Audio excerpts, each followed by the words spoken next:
Hi, my name is Caitlin Trent, and today I'll be going over some tips and tricks on how to fill in your eyebrows and how to do a winged eyeliner. So maybe you're interested in makeup and you've never worn it before, or maybe you're just looking to improve your skills. For me, I think the brows and the winged eyeliner is a perfect place to start. These skills can always be improved, and the more you practice, the better you become.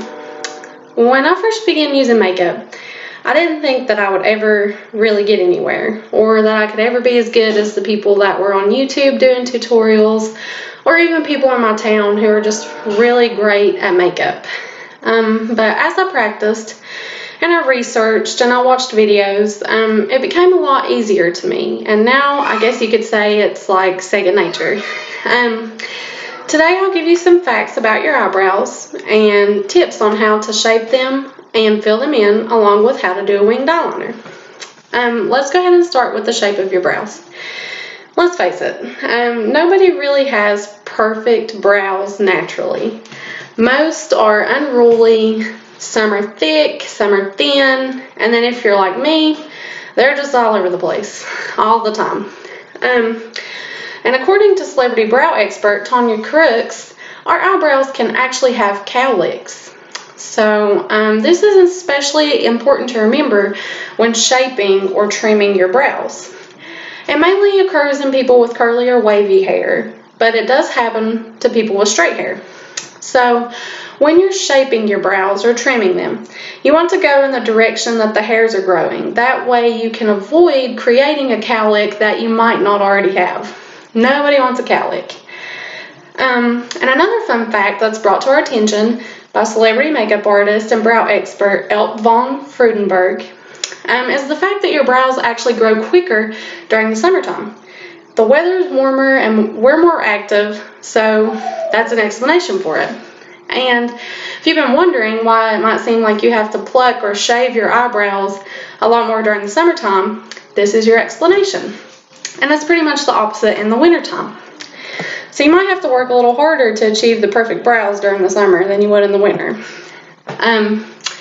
Obviously, there's more ways than one that you can shape your brows. You can pluck them with tweezers, you can shave them, you can wax them. For me, what works best is the eyebrow shaper. And it's just like a little shaving device that you can take, and you just shave as the hairs grow back. So it kind of keeps everything at bay, and it keeps you from having to wax and pluck as much.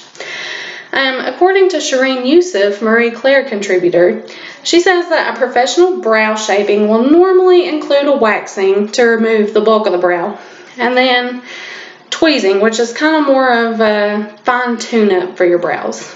And as they say, beauty is pain. So now we can move forward to filling in your eyebrows. But first, Jared Bailey from Benefit Cosmetics Brow Authority says that brows are no longer just a trend in the makeup industry anymore. They're actually more of a focus. And according to recent research, 50% of consumers will take care of their brows in a daily brow routine compared to 28% in 2015. So now we can get to filling them in. First, you need to choose a brow product that's right for you. You can go with a brow pencil, brow gel, brow pomade, brow tint, whatever works for you, and you can test out all these products. For me, I do a brow pomade, which kind of looks like this. And I don't use the little applicator that comes with it. It doesn't work for me, so I just use a little angled makeup brush. Okay, so you can find most of these products at drugstores or retail stores, Walmart, places like that, and most of them are fairly cheap, and I would go cheap when you're first starting out and learning how to do your brows. So when you go to fill them in, you're going to take your product and you're going to come about midway to your brow, and you're going to outline the bottom. And then after you outline the bottom, you're going to do the same thing on the top. And you're going to come back in and you're going to darken this up. And you want this to be the darkest, most defined part of your brow. Especially for me, I like to have a little more drama. Not anything crazy.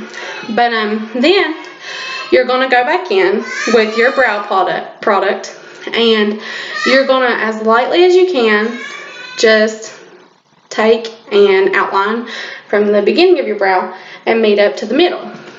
And what you want to do, you want to do this as lightly as possible so it creates the ombre effect to your brow. It makes it look a lot more natural. And once you get that outlined, you're going to come back in here and you're going to just lightly stroke your eyebrow until you've got it filled in the way you want to fill it in. But like I said, if you want to do the more natural look, just kind of go from light to dark. You can make it as light or dark as you would like.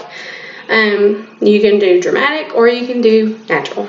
So it's all about what you want to do. This may seem like a lot to take in, but I promise once you work with it and you learn the process, you're going to figure out how you like your brows and it's going to become so much easier to you. So now we're going to move on to the winged eyeliner. And winged eyeliner can be tricky.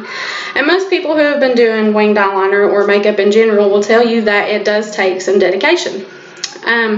Danielle Sandova of Bustle reminds us that everybody is different. So different eyeliners are going to work better for different people. For me, I use a liquid eyeliner and I also use a pencil.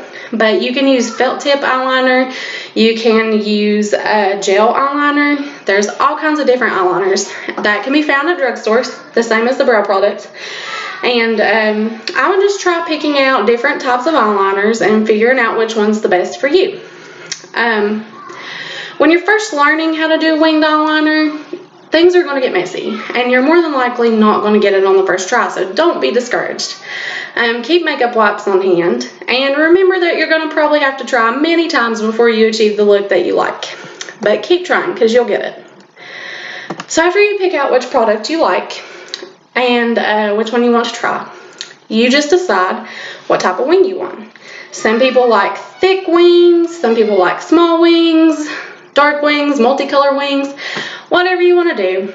You just figure out what you want to do, and then you're going to begin at the corner of the end of your eye.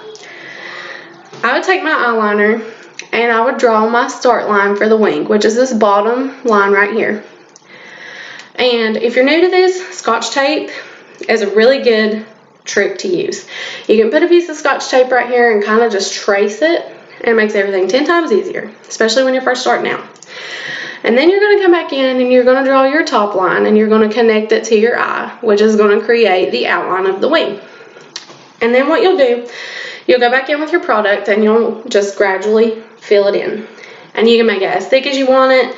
If you need it more thin, you can take a makeup wipe and thin it down. Whatever works for you. And like I said, you'll probably have to try more than once, but you will get it. I like my wings to be a little bit more thick. Some days I like to have simple wings, but you just repeat the process on the other side of the eye. And when you do start attempting, I do recommend the Scotch tape. I know that I mentioned it, but it's definitely a helpful tip for beginners. Wings are a little more complicated and they seem pretty scary, but once you master it, you'll see that it's pretty much a piece of cake. I can do mine in about 5 minutes tops now. So I hope that you guys have enjoyed this presentation, and I hope that you can take some of these tips and tricks and apply them to your makeup routine. Remember that you always want to trim and fill in the direction that your eyebrows are growing, and be prepared to put in a little more work during the summertime. And when you start attempting wings, keep the Scotch tape on hand. It will be your best friend. And just keep trying until your wings are so sharp that they could slay. Anyways, if you have any additional comments, please feel free to share. And thanks, everybody. Have a good day.